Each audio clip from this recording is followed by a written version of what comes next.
जोहार साथियों, हमारे पुरखा वीडियो श्रृंखला में आप सभी का स्वागत है। साथियों, आज हम लोग बात करेंगे संविधान सभा में आदिवासियों की भूमिका के बारे में। साथियों, 1946 में ये तय किया गया था कि इस देश की आबादी के अनुपात में संविधान सभा में सदस्य निर्वाचित किए जाएंगे। 1 लाख की आबादी पर एक सदस्य के निर्धारण का जो है वायदा किया गया था एक्ट के जरिए।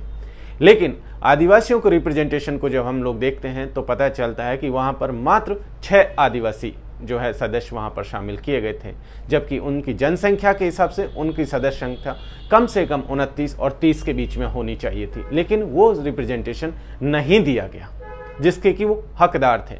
अब इन 6 आदिवासियों में जिन नामों के बारे में हम सब लोग जानते हैं उसमें एक नाम है जयपाल सिंह मुंडा। जयपाल सिंह झारखंड से जो आदिवासी महासभा के रिप्रेजेंटेटिव के बतौर संविधान सभा में पहुंचे थे।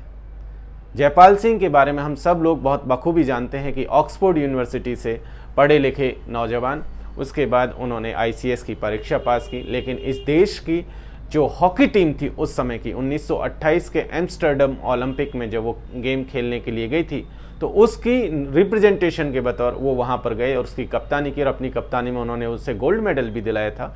और उसके बाद उन्होंने कई अलग अलग जगहों पर कुछ समय के लिए बीकानेर रियासत के वो फॉरेन एडवाइज़र रहे।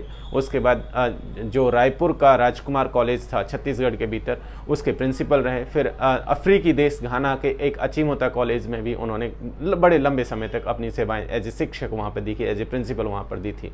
और उसके साथ ही साथ उन्होंने अपना जो लिखने का और पढ़ने का जो काम था वो भी अलग अलग तरीके से जारी रखा।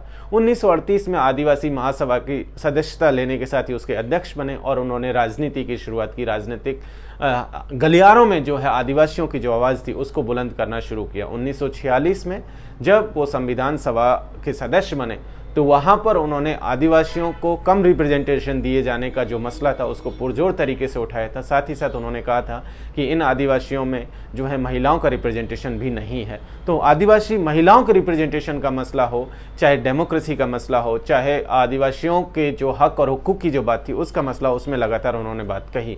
अनुसूची 5 का सवाल रहा हो, आदिवासी रिजर्वेशन का मसला रहा हो, और तमाम तरीके की आदिवासी आइडेंटिटी पर लेकर के जिस तरीके को उस दौर में हम हो रहे थे, उस आइडेंटिटी को, उस आदिवासियत की जो आइडेंटिटी थी उस आइडेंटिटी को बचाने के लिए उन्होंने लगातार लड़ाइयाँ वहाँ पर लड़ी।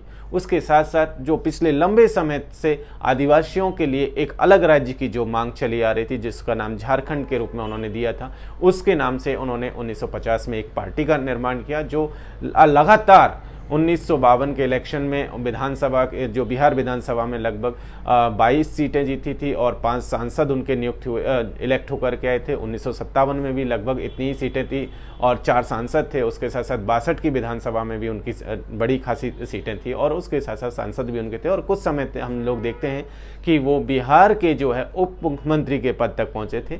लेकिन बाद में कुछ परिस्थितियों में बदलाव आया और फिर उन्होंने जो है अपनी पार्टी का जो है कांग्रेस में विलय किया और एक लंबे वक्त तक हम लोग देखते हैं कि जयपाल जी राजनीति में जो है एज ए सांसद के तौर पर एक्टिव रहे। लेकिन मूवमेंट से उनका जो है एक कटाव सा हम लोगों को देखने को मिलता है और 1970 में उनके जो है शहादत होती है, उनकी देहांत हो जाता है। लेकिन जयपाल के साथ साथ और भी कई नाम हैं जिनको कि हम लोग देख सकते हैं जो संविधान सभा में मुखरता से आदिवासियों की आवाज़ उठा रहे थे। उनमें है रेवंड JJM निकोलस रॉय। ये असम के रिप्रेजेंटेटिव थे, खासी समुदाय से आते थे। इन्हें जो भारतीय संविधान की 6ठी अनुसूची का निर्माता, फादर ऑफ ऑटोनॉमस डिस्ट्रिक्ट के रूप में इन्हें जाना जाता है और जिसे बॉय जॉय के नाम से भी जो है लगातार उनको जाना जाता है। तो ये चीज़ रेमंड के बारे में। रेमंड की दूसरी अगर हम लोग बात करें तो इन्होंने जो है बड़े लंबे समय तक अगर हम लोग देखें तो राजनीति में अपना समय दिया। आदिवासियों के हक और हुकूक के लिए लड़ने वाले व्यक्ति थे। ये पहले ऐसे आदिवासी हैं जो किसी विधान परिषद के सदस्य रहे। ये 1921 में जो है जो असम की जो विधान परिषद थी उसके सदस्य नियुक्त हुए थे। ये पहले आदिवासी थे जो उस समय, और उसके साथ साथ उस समय पर जो सरकार थी वो वहाँ की जो तत्कालीन असम की जो गवर्नमेंट थी उसमें पहले आदिवासी व्यक्ति थे जो बतौर हेल्थ मिनिस्टर, चिकित्सा मंत्री, उन्होंने अपनी सेवाएं जो है वहां पर दी थी। कोलकाता से उन्होंने पढ़ाई की और कोलकाता के साथ साथ हम लोग लंबे समय तक देखते हैं कि अलग अलग वकालत की पढ़ाई के साथ साथ और कई एजुकेशन इंस्टीट्यूशंस में उन्होंने अपनी जिम्मेदारियां निभाई थी। और साथ ही साथ हम लोग देखते हैं कि जब 1921 से लेकर के फिर बाद में जब कांग्रेस, क्योंकि ये कांग्रेस पार्टी से इनका जुड़ाव रहा, लंबे समय से कांग्रेस पार्टी के ये सदस्य रहे थे।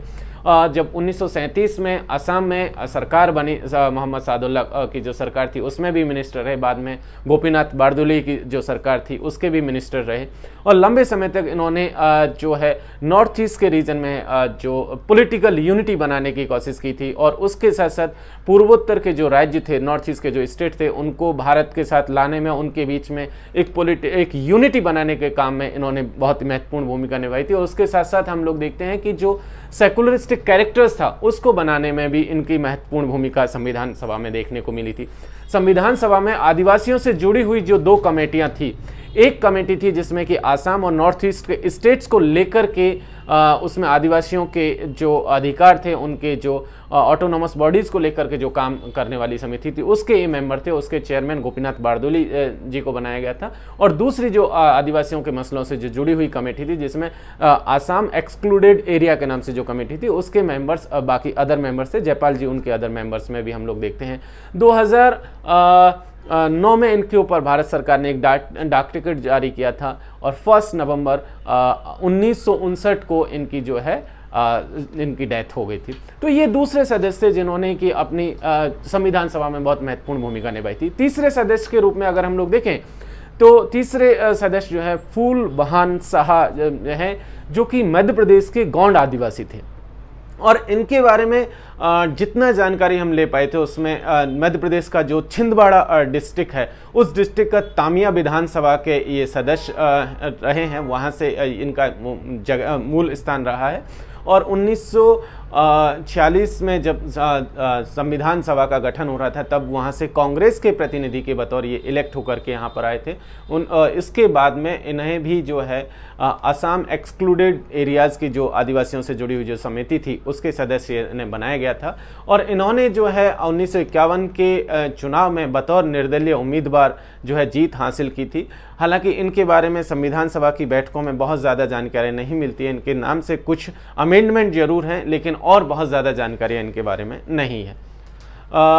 अगले व्यक्ति के बतौर अगर हम लोग देखें तो चौथे व्यक्ति हैं, वो हैं मायंग नोकचा, जो कि नॉर्थ ईस्ट से थे, नागा समुदाय से थे। और इन्होंने असम के भीतर जो आदिवासी समुदाय थे उन आदिवासियों को जो है उनके हक और हुकूक के लिए लगातार इन्होंने लड़ाई लड़ी थी। और एक समय तब जब नागा काउंसिल के बीच में जब फाइट चल रही थी, एक तरफ जाफू फेजो और उनके बाकी साथी नागाओं को एक सेपरेट स्टेट की मांग को लेकर के या सेपरेट मुल्क की मांग को लेकर के जब लड़ने लगे थे, तब मायंग नोकचा और इनके साथियों ने जो है भारत के साथ रहने का फैसला किया था। और उन्होंने संविधान सभा में उनकी मांग को पुरजोर तरीके से उठाया था। जो संवैधानिक प्रावधान कराए थे उन प्रावधानों में भी ये सबसे आगे बढ़ चढ़ करके हिस्सा हम लोग देखते हैं। तो ये चीज़ भी हमें मायंग नोकचा के बारे में देखने को मिलती है। और ये भी जो असम वाली जो समिति थी जिसके सदस्य जे निकोलस रॉय साहब थे, उसी समिति के सदस्य रहे थे। बाद में इन्होंने अपनी जगह छोड़ दी थी, उनकी जगह अलीबा इम्ती को संविधान सभा का सदस्य बनाया गया था। ये चौथे व्यक्ति थे।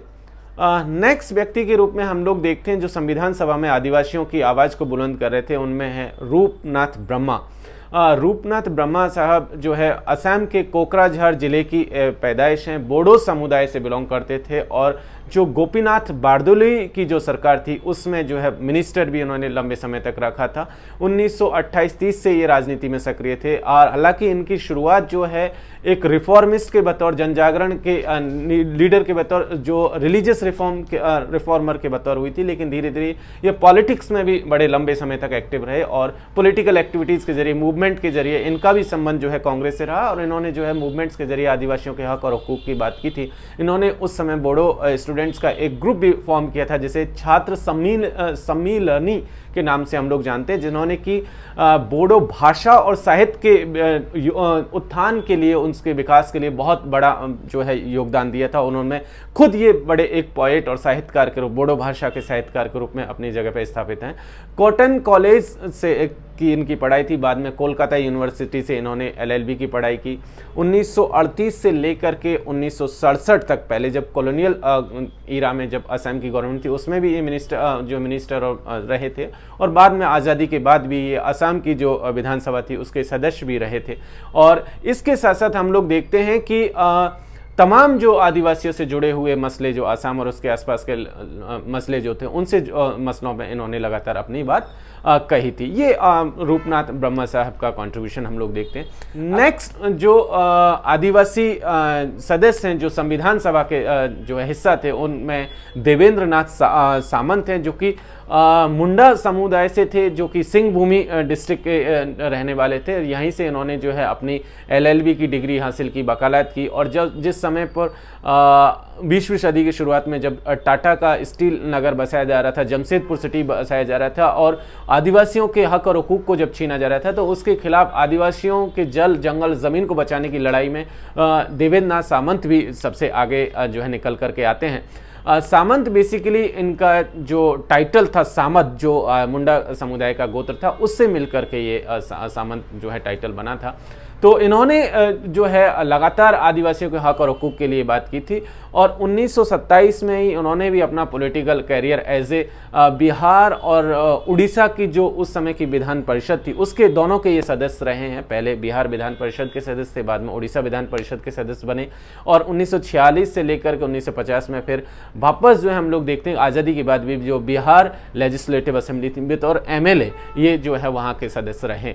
और भारत छोड़ो आंदोलन में भी इनकी महत्वपूर्ण भूमिका रही थी। जब आज़ादी के लड़ाई जब जैसे जैसे आगे बढ़ रही थी, तो हम लोग देखते हैं कि जब जयपाल सिंह मुंडा के नेतृत्व में आदिवासी आंदोलन अपने चरम पर बढ़ रहा था, आदिवासी महासभा की लीडरशिप में आगे बढ़ रहा था, तो उसी समय हम लोग देखते हैं कि राजेंद्र प्रसाद और कांग्रेस के जो बाकी के नेता थे, वो उन्हें जो है कांग्रेस में लेकर के जाते हैं, ताकि जयपाल सिंह मुंडा का काउंटर जो है तैयार किया जा सके। और ये संविधान सभा में भी बतौर कांग्रेसी रिप्रेजेंटेटिव ये वहाँ पर गए थे। 21 जनवरी 1947 को जो लक्ष्य प्रस्ताव संविधान सभा के भीतर पंडित जवाहरलाल नेहरू ने रखा था, उसी के समर्थन में इन्होंने अपनी बात रखी थी। उस वक्तव्य के अलावा ज़्यादातर जगह पर इनके कोई भाषणों का कोई जिक्र जो है हमें नहीं मिलता। ये एक चीज़ संविधान सभा में आदिवासियों की ये जो पूरी श्रृंखला, इसमें अंतिम जो व्यक्ति के रूप में हम लोग देखते हैं वो है झारखंड से के ही एक रिप्रेजेंटेटिव हैं, जो कि बॉनीफास लकड़ा साहब हैं, जो कि संविधान सभा में आदिवासी महासभा के रिप्रेजेंटेटिव के बतौर वहाँ पर गए थे। 1898 में रांची में इनकी पैदाइश हुई, लोहरदगा के आसपास, और रेमेंसा कॉलेज उड़ीसा के पढ़ाई लिखाई के बाद पटना यूनिवर्सिटी से एमए और बीए की और एलएलबी की डिग्री हासिल करने के बाद इन्होंने जो है बतौर स्कूल इंस्पेक्टर अपना कैरियर जो है शुरू किया था। लेकिन हम लोग देखते हैं कि रांची के भीतर जब इन्होंने देखा कि रांची के जो कोर्ट्स हैं उसमें बंगाली और जो कायस्थ जो वकील थे, वो आदिवासियों के केस को, आदिवासियों के जो कचहरी में जो मुकदमे आ रहे थे उनको ठीक से नहीं लड़ते हैं, और ज़्यादातर मामलों में देखा जा रहा था कि भाई वो लोग अपराधी के साथ मिल जा रहे थे और आदिवासियों को न्याय नहीं मिल रहा था। और उसी कड़ी में इन्होंने जो है रांची में ही अपनी वकालत का करियर शुरू किया, जिसमें हम लोग देखते हैं कि आदिवासियों के ही मुकदमों को ये लगातार लड़ रहे हैं, और बिना किसी तरीके की फीस लिए और फ्री में ये लगातार आदिवासियों को मुकदमे लड़ रहे हैं, ताकि उनको जो है न्याय दिलाया जा सके। तो इस तरीके की चीज़ें हम लोग आदिवासियों के केस में यहाँ पर देवेंद्र नाथ सामंत के केस में देखने को मिल रही है। दूसरा 1937 में जो कैथोलिक सभा थी, कैथोलिक सभा के रिप्रेजेंटेटिव के बतौर इन्होंने जो है बिहार असेंबली का इलेक्शन लड़ा था, और उसमें चुने गए थे प्रोविंशियल। हालांकि ये जनरल सीट पे इलेक्ट हुए थे, जो रिजर्व सीट थी उस पे जो है कांग्रेस के जो कैंडिडेट थे उनका इलेक्शन हुआ था। बाद में ये जो कैथोलिक सभा के जिसके रिप्रेजेंटेटिव थे, ये एक पॉलिटिकल ऑर्गेनाइजेशन था जिसने कि आदिवासियों के लिए अलग राज्य की मांग करना, scheduled area, scheduled tribe commission की मांग करना, और इस तरीके के जो लगातार जो सवाल थे जो आदिवासियों के मसले से जुड़े हुए थे, उसकी मांग को इन्होंने लगातार दोहराया था। इसके साथ साथ आदिवासी उन्नति समाज के भी ये सक्रिय सदस्य थे, और जो आदिवासी महासभा के संस्थापक सदस्य जिसके कि जयपाल सिंह मुंडा अध्यक्ष थे, उसी सभा के जो है सदस्य के बतौर, संस्थापक सदस्य के बतौर इन्होंने अपनी जिम्मेदारियों का निर्वहन किया था। बाद में हम लोग देखते हैं कि झारखंड पार्टी को छोड़ करके के कांग्रेस के सदस्य बन गए थे।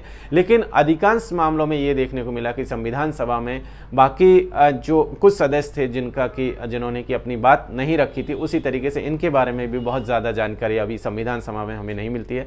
8 दिसंबर 1976 को इनका निधन हो गया और इनको भारत सरकार ने पद्मश्री ग्रांट किया था।